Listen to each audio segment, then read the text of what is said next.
നമ്മൾ കണ്ണൂർ ചെറുപുഴയിൽ പ്രളയജലത്തിൽ ഒറ്റപ്പെട്ടു പോയ ഒരാളെ രക്ഷിക്കാൻ ശ്രമിക്കുന്നതിനിടയിൽ ജീവൻ പൊലിഞ്ഞ തിരുവനന്തപുരം കല്ലിയൂർ സ്വദേശിയും ദുരന്ത രക്ഷാപ്രവർത്തന പരിശീലകനുമായ ആർ രാജേഷിൻ്റെ വിയോഗം വലിയ വേദനാജനകമാണ്. മുൻപും പ്രളയകാലത്ത് ഇദ്ദേഹം ഈ ദുരന്തമുഖങ്ങളിലെല്ലാം രക്ഷാപ്രവർത്തനം നടത്തിയിട്ടുള്ള ഒരാൾക്ക് സ്വന്തം ജീവൻ തണവൽഗണിച്ചാണ് അദ്ദേഹം മറ്റൊരാൾക്ക് ജീവൻ്റെ വെളിച്ചം നൽകിയത്. രാജേഷിൻ്റെ കുടുംബാംഗങ്ങളുടെയും ദുഃഖത്തിൽ പങ്കുചേരുന്നു. അദ്ദേഹത്തിന് സംസ്ഥാനത്തിൻ്റെ ബഹുമതി സ്റ്റേറ്റ് ഓണർ അദ്ദേഹത്തിന് നൽകാൻ തീരുമാനിച്ചിട്ടുണ്ട്.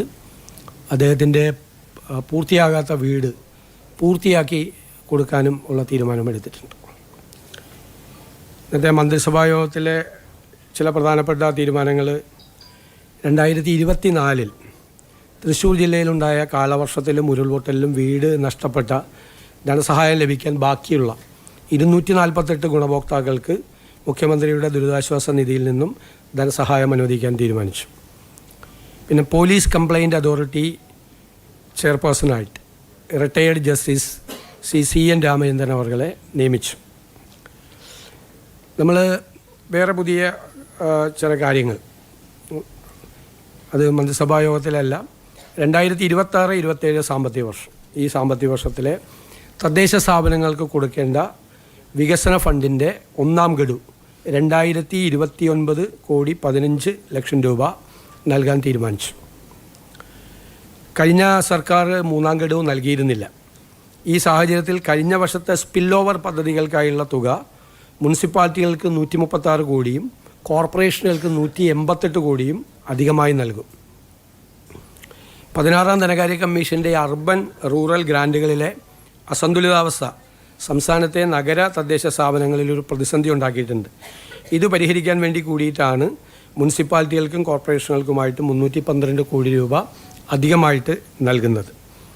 അതുപോലെ പാചക തൊഴിലാളികളുടെ വേതനം 44 കോടി അനുവദിച്ചു. ഇപ്പോൾ വർദ്ധിപ്പിച്ച ഇതടക്കം 2 ദിവസത്തിനുള്ളിൽ അവരുടെ അക്കൗണ്ടിൽ എത്താൻ വേണ്ടിയിട്ടുള്ള തീരുമാനം നമ്മൾ എടുത്തിട്ടുണ്ട്. കാലവർഷ കെടുതിയെ സംബന്ധിച്ച ഏറ്റവും പുതിയ വിവരം 462 ക്യാമ്പുകളാണ് സംസ്ഥാനത്ത് പ്രവർത്തിക്കുന്നത്. അതിൽ 27,048 പേര് ക്യാമ്പിലുണ്ട്. അതിൽ പത്തനംതിട്ടയിലെ 157, ആലപ്പുഴയിലെ 81, കോട്ടയത്ത് 154. ഇതാണ് ഏറ്റവും പ്രധാനപ്പെട്ട 3 ജില്ലകളിൽ ഏറ്റവും കൂടുതൽ ക്യാമ്പുള്ളത്. മറ്റതെല്ലാം 10 ബന്ധപ്പെട്ട് മാത്രമാണുള്ളത്. നമുക്ക് ഇതുവരെ റിപ്പോർട്ട് ചെയ്യപ്പെട്ടിട്ടുള്ള മരണങ്ങൾ 26 ആണ്. 11 പേർക്ക് അപകടം പറ്റിയിട്ടുണ്ട്. 4 പേര് മിസ്സിംഗ് ആണ്. അതുപോലെ 1882 ഹെക്ടർ കൃഷി സ്ഥലത്ത് നാശനഷ്ടം ഉണ്ടായിട്ടുണ്ട്. ഒരു 67.44 കോടി രൂപ ഇപ്പോഴത്തെ പ്രാഥമിക വിവരങ്ങൾ അനുസരിച്ച് നഷ്ടമുണ്ടായിട്ടുണ്ട്. 67.44 കോടി രൂപയാണ് പ്രാഥമിക റിപ്പോർട്ട് നാശനഷ്ടങ്ങളുടെ. ഫൈനൽ റിപ്പോർട്ട് വരുമ്പോൾ കുറച്ചുകൂടി കൂടും. ഇപ്പോൾ ഉള്ളത് ടോട്ടൽ നാശനഷ്ടം 1882 ഹെക്ടർ സ്ഥലത്താണ് കൃഷിനാശം ഉണ്ടായിരിക്കാൻ. കൃഷിനാശത്തിൻ്റെ ക്രോപ്പ് ഏരിയ ഡാമേജായിട്ടുള്ളത് അത് 23,537 കർഷകരെ അത് ബാധിച്ചിട്ടുണ്ട്. അപ്പോൾ സുപ്രധാനമായ ചില തീരുമാനങ്ങൾ കൂടി ക്യാബിനറ്റ് അംഗീകാരം നൽകിയിട്ടുണ്ട്. ഒന്ന്, നേരത്തെ പറഞ്ഞതുപോലെ മരണപ്പെട്ടവർക്ക് 8 ലക്ഷം രൂപ, 4 ലക്ഷം രൂപ SDRF-ൽ നിന്നും 2 ലക്ഷം രൂപ CMDRF-ൽ നിന്നും 2 ലക്ഷം രൂപ PMNRF-ൽ നിന്നും ഉൾപ്പെടെ 8 ലക്ഷം രൂപ മരിച്ചവർക്ക് കൊടുക്കും. അതുപോലെ ഈ വീട്ടിൽ വെള്ളം കയറിയ എല്ലാവർക്കും, അത് ഞാൻ പ്രത്യേകം പറയുന്നു, ഇപ്പോൾ കുറേ ആളുകൾ വന്ന് ക്യാമ്പിൽ രജിസ്റ്റർ ചെയ്യുന്നുണ്ട്. ക്യാമ്പിലെ രജിസ്ട്രേഷൻ അനുസരിച്ചിട്ടല്ല കൊടുക്കുന്നത്. ക്യാമ്പിൽ വരാത്തവർക്കും വീട്ടിൽ വെള്ളം കയറിയവർക്ക് കൊടുക്കും.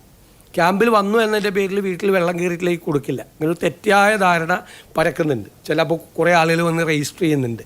അപ്പോൾ വീട്ടിൽ വെള്ളം കയറിയ എല്ലാവരുടെയും വില്ലേജ് ഓഫീസറുടെ ഉദ്യോഗസ്ഥന്മാരുടെയും റിപ്പോർട്ട് അനുസരിച്ച് അവർക്ക് എല്ലാവർക്കും 10,000 രൂപ അവർക്ക് കൊടുക്കും. പിന്നെ മരിച്ചവരുടെ സംസ്കാര കർമ്മങ്ങൾ നടത്തുന്നതിന് വേണ്ടിയിട്ട് ഒരു 10,000 രൂപ അനുവദിച്ചിട്ടുണ്ട്.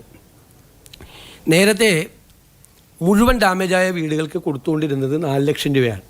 അത് 6 ലക്ഷം രൂപയാക്കി അത് വർദ്ധിപ്പിച്ചിട്ടുണ്ട്. പിന്നെ വീടും സ്ഥലവും പൂർണ്ണമായി നഷ്ടപ്പെട്ടു. കാരണം അവിടെ വീട് വെക്കാൻ പറ്റാത്ത അവസ്ഥയുണ്ടാവും ഈ ലാൻഡ് സ്ലൈഡും ലാൻഡ് സ്ലിപ്പും ഒക്കെ ഉണ്ടായ സ്ഥലത്ത്.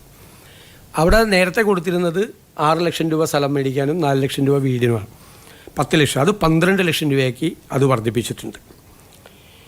പിന്നെയുള്ള ഒരു 300 രൂപ വെച്ച് ഒരു കുടുംബത്തിലെ ഒരു റേഷൻ കാർഡിലെ 2 പേർക്ക് 300 രൂപ വെച്ച് ഡെയിലി കൊടുക്കും.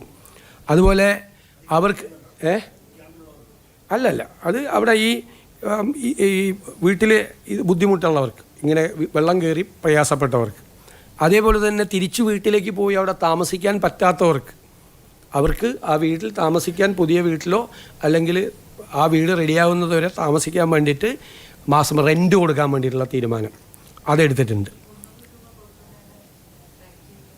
അത് വീട്ടിൽ വെള്ളം കയറി ആകെ ഇതെല്ലാം നാശനഷ്ടം സംഭവിച്ചവർക്കാണ്. ഒരു കുടുംബത്തിലെ 2 പേർക്ക്. അങ്ങനെയാണ് നേരത്തെ അതിൻ്റെ ഒരു സ്റ്റാൻഡേർഡ് പ്രൊസീജിയർ. ഇനി നമ്മൾ പുതിയതായിട്ട് വേറൊരു കാര്യം കൂടി ചെയ്തിട്ടുണ്ട്. നമുക്ക് ഈ ക്രോപ്പ് അസിസ്റ്റൻസ്, അതായത് കൃഷിനാശം ഉണ്ടായാലുള്ള നഷ്ടം വളരെ തുച്ഛമായ തുകയാണ്, വർഷങ്ങൾക്ക് മുമ്പ് തീരുമാനിച്ചിട്ടുള്ളതാണ്. കഴിഞ്ഞ ദിവസം ഞാൻ പറഞ്ഞു 2.5 ഏക്കർ സ്ഥലം, 1 ഹെക്ടർ സ്ഥലം നെൽകൃഷി നാശം ഉണ്ടായ 13,500 രൂപയാണ്. അങ്ങനെ പലതിനും വളരെ ചെറുതാണ്, കാരണം കേന്ദ്രത്തിൽ നിന്ന് കിട്ടുന്ന തുക ചെറുതാണ്. പക്ഷേ അത് നമ്മൾ 25% വർദ്ധിപ്പിക്കാൻ വേണ്ടി തീരുമാനിച്ചിട്ടുണ്ട് ഇപ്രാവശ്യം. 25%. അത് നമ്മൾ തന്നെ സ്റ്റേറ്റ് തന്നെ കൊടുക്കും, 25%. പിന്നെ പുതിയതായിട്ട് ചെയ്യുന്നത് ഇതുവരെ കൊടുക്കാത്തതാണ്. ധാരാളം കടകൾ വെള്ളം കയറി നശിച്ച് അവരുടെ നാശനഷ്ടങ്ങളുണ്ടായി, അവരുടെ ഉപജീവന മാർഗം നഷ്ടപ്പെട്ടിട്ടുണ്ട്. ആദ്യമായി അങ്ങനെ വെള്ളം കയറി കടകൾ നശിച്ചവർക്ക് ഓരോ കടയ്ക്കും 10,000 രൂപ പ്രത്യേകമായി കൊടുക്കാൻ തീരുമാനം പുതിയതായിട്ട്. ധാരാളം കടകളുണ്ട് ഇപ്പോൾ പത്തനംതിട്ട ജില്ലയിലും ബാക്കിയുള്ള സ്ഥലത്തും ഈരാറ്റുപേട്ടയിലും പല സ്ഥലത്തും ഭയങ്കര സങ്കടമാണ്. 2018-ലും 2019-ലും ഒക്കെ വെള്ളം കയറി നശിച്ചിട്ടും അവർക്കൊന്നും കിട്ടിയിട്ടില്ല. ഉപജീവന മാർഗമാണ്, സാധാരണക്കാരായ ആളുകളാണ് കൂടുതലുള്ളത്. അതൊരു പുതിയ തീരുമാനമാണ്. ഇതിനു മുമ്പ് അതുണ്ടായിരുന്നില്ല. പുതിയ തീരുമാനം, ഒരു 10,000 രൂപ കൂടി അവർക്ക് ഓരോരുത്തർക്കും കൊടുക്കാനുള്ള തീരുമാനം എടുത്തിട്ടുണ്ട്.